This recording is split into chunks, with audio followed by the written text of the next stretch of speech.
RSS3, RSS.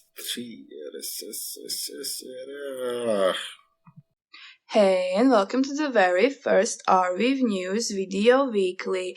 I'm the community manager Ming, so reach out to me if you want to talk news.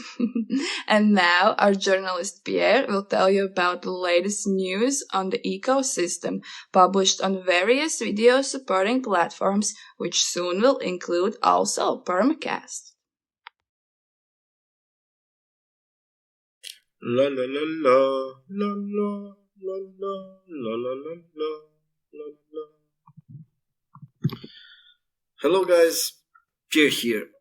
Definitely not MC Lars, so keep your expectations in check. What times do we live in? A bloody week for the crypto space. Still, we are here to talk about Arweave, so let's focus on it. What happened in the past days? Well, besides the usual updates that culminated with some new features being released by Arweave, Pianity, Permacast and others, Arweavers were concerned with an enigma.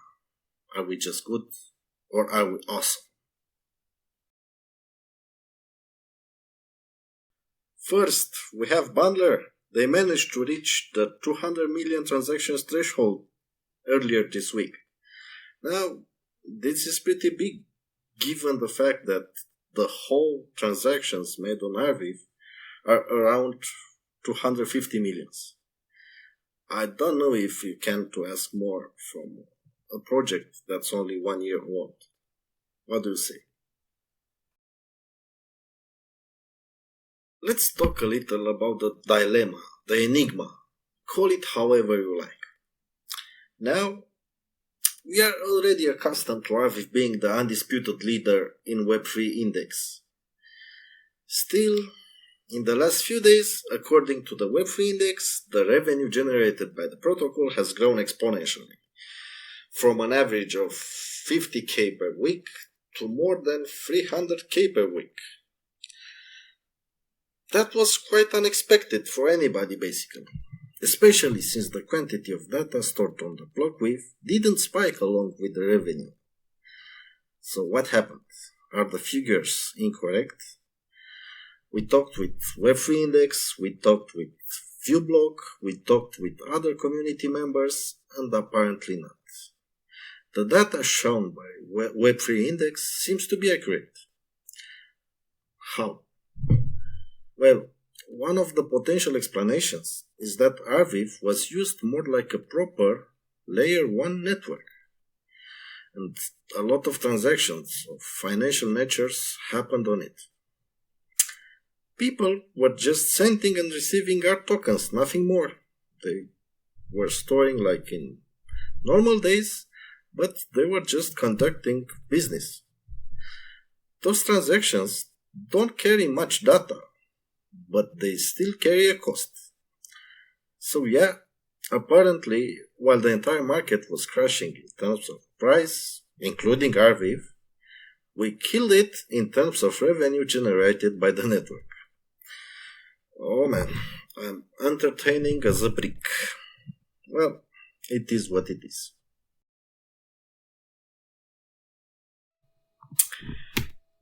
This is a good one. Hobby Incubator. They started a series of Twitter spaces where Arweave projects are invited to share insights. Very informative and way catchier than my peasants. So, you should definitely join their future spaces. The first event featured, besides others, big projects like Arweave and Everfinance, and Open Web Foundry, you know, the native program for funding Arweave projects. So, what are we experiencing here? Basically, more opportunities for Arweave builders are brewing. Oh yeah.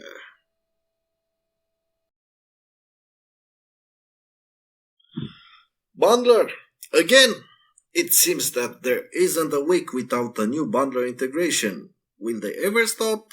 Do we want them to stop? Hell no! This week it was ZK Sync's turn to integrate with Bundler. Now the users of ZK Sync, a layer 2 scaling solution for Ethereum, can pay for Arweave storage directly in their native token. which is basically Ethereum, I think, given the fact that they're like... never mind.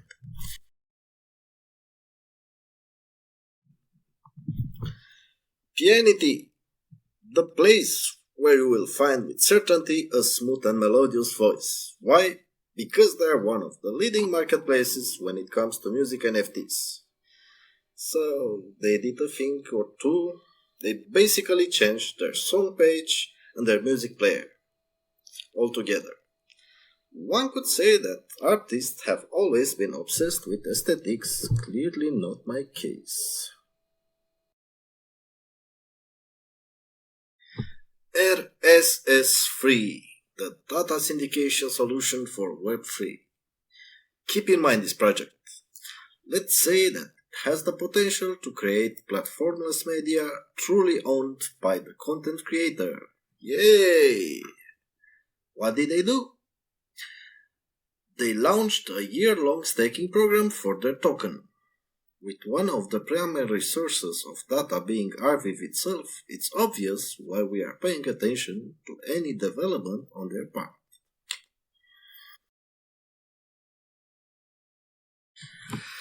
Permacast, the project that gives me shivers, literally. Why? Because this representation will be there forever.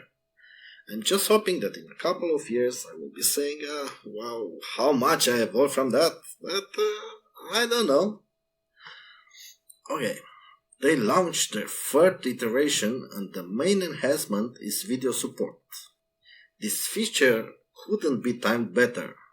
In a time when YouTube is terminating accounts without any further notice, Permacast will offer video content creators safe haven.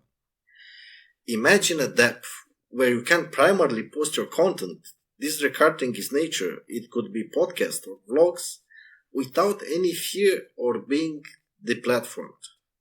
Wait, you don't have to imagine it, because it's already happening thanks to Permacast.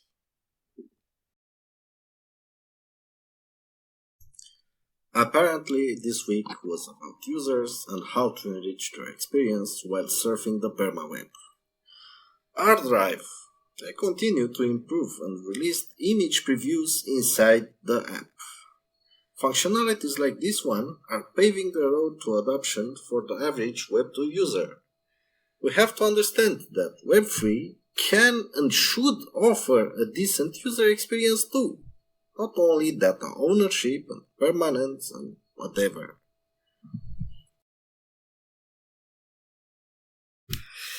That was all, folks. You made it. You are free from me. At least for a week or so. Have a nice week.